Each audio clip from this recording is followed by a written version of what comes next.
Assalamualaikum warahmatullahi wabarakatuh. Dapat servisan lagi nih mesin cuci 2 tabung merek Aqua ya. Infonya dari si owner ini nggak bisa nyala atau nggak respon sama sekali. Nah begitu saya cek memang betul nggak ada respon baik di spinning maupun di washing ya. Nah dugaan awal sementara ini saya cek dulu di fuse-nya. Fuse-nya memang terlihat putus dan karena saya nggak punya spare untuk penggantian, saya menggunakan kabel. Saya ambil sehelai ya di sini cukup tipis, jangan terlalu tebal. Takutnya memang ada short di bagian motor atau elektrikal yang lain. Jadi saya menggunakan kabel yang tipis supaya nanti kalau short ya ini yang putus. Oke, setelah kita coba untuk mengganti fuse-nya, kita akan tes running lagi apakah yang terjadi masalahnya di mana.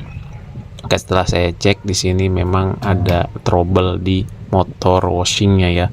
Motor washingnya ini begitu di running langsung ada respon sedikit, langsung ceklek lagi, itu putus lagi fuse-nya. Jadi inilah kegunaan fuse. Jadi nggak langsung memutuskan MCB di kWh meter. Jadi kita ambil kesimpulan ini adalah yang rusak ya motor washingnya. Kita akan coba bongkar dulu covernya. Jadi memang info dari si ownernya ini bekas kerendam banjir kemarin tuh sampai setengahnya kurang lebih lah. Jadi yang masih aman adalah setelah dicek itu motor pengering. Motor pengeringnya tuh masih aman. Jadi alhamdulillah nggak perlu penggantian. Kita tidak akan merepair si motor washingnya, tapi kita harus ganti ya. Nggak mungkin juga diperbaiki atau digulung. Kalau estimasi saya, kalau misalkan digulung ya sama aja dengan membeli baru. Mendingan beli baru aja daripada digulung lah. Kalau menurut saya sih seperti itu.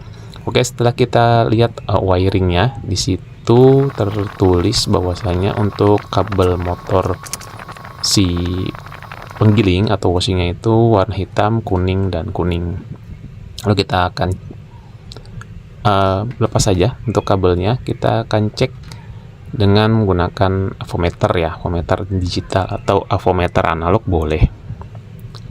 Kita akan cek dulu di kabel common. Kabel common itu warna hitam. Nah, kabel kuning itu yang ke kapasitor. Jadi karena sifatnya motor washing itu bolak-balik kanan kiri, itu nilai resistansinya harus sama. Nah, kita cek di sini nilai tahanannya itu hampir 0 semua.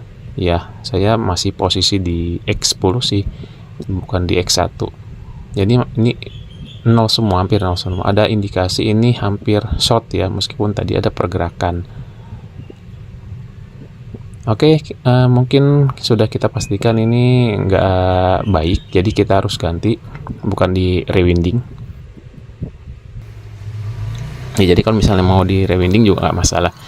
Tapi saran saya mendingan beli aja yang baru, dan belinya yang tembaga ya, jangan yang aluminium. Mungkin juga selisihnya nggak terlalu jauh harganya.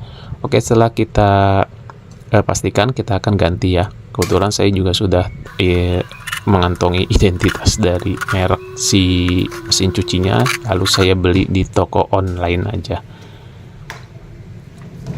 Oke, setelah kita buka baut-baut bagian bawahnya, baut covernya, kita lepas saja. Ini mesin cuci memang masih tergolong masih kinis, masih baru gitu. Jadi sayang kalau misalnya dibuang. Bagi dalamannya tuh masih nggak kotor gitu, masih bersih. Ya memang kendala karena kebanjiran jadi koslet. Si ownernya intinya adalah nggak sabaran ketika motor habis kerendam, dia langsung dinyalain, ya sudah terbakar.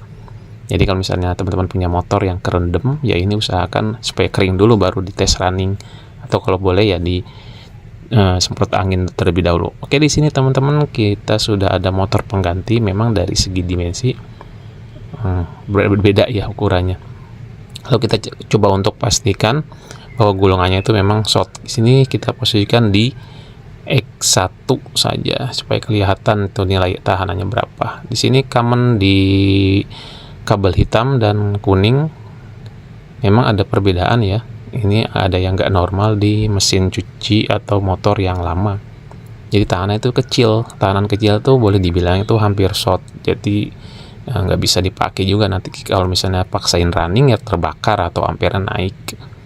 Jadi untuk yang motor pertama atau motor bawaan sudah bisa kita pastikan itu rusak. Oke, setelah itu kita akan coba memastikan motor yang baru yang sudah saya beli di sini sesuai dengan wiring warna biru common, hitam dan coklat, hitam dan merah itu ke kapasitor. Kita akan coba cek ya. Warna biru di common, kita akan coba di warna hitam dan biru dan merah. Itu nilainya hampir 40-an ohm. Nah, kemudian untuk ke hitam sama nilainya, karena ini untuk pergerakan kiri dan kanan, jadi nilainya harus sama. Nah, untuk warna hitam dan merah itu nilainya harus tinggi karena ini untuk kapasitor, jadi ini normal. Langsung kita eksekusi pasang aja di mesin cucinya ya. Kalau mau beli teman-teman usahakan mereknya harus disertakan ya, supaya dudukannya itu sama dan enggak beda, supaya bisa dipasang PNP. Nah, lalu kita pasang baut pengunci kakinya. Jangan lupa di situ ada pengaturan tension untuk fan belnya, kita harus tahu juga supaya nanti tarikan fan belnya itu enggak terlalu kendor dan enggak terlalu kencang juga. Lalu kita lanjut untuk pemasangan bodi atas.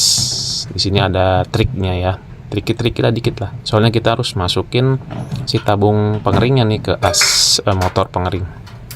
Jadi ya kalau bisa ada temen ya panggil temen minta tolong untuk dibantuin pegangin aja. Lalu kita akan coba untuk melanjutkan proses pemasangan kabel ke instalasi wiringnya.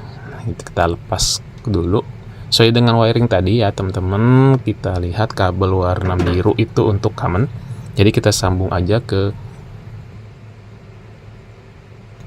wiring yang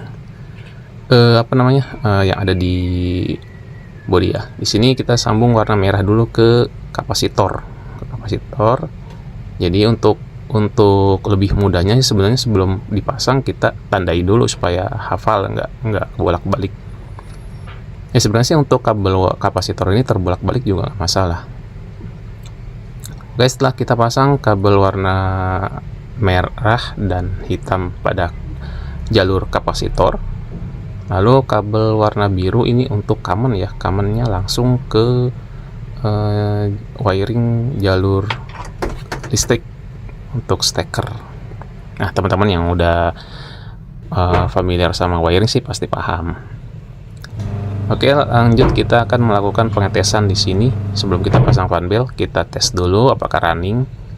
Oke, di sini alhamdulillah sudah running ya. Untuk pergerakannya juga sudah normal untuk putaran kiri dan kanan. Nah, setelah kita tes, kita pastikan juga ini motornya panas atau enggak. Nah, setelah itu kita tinggal merakit dan kembalikan posisi kabelnya. Sebelumnya kita berikan isolasi ya, teman-teman harus hati-hati juga karena kita melakukan pekerjaan dengan tegangan listrik 220 volt.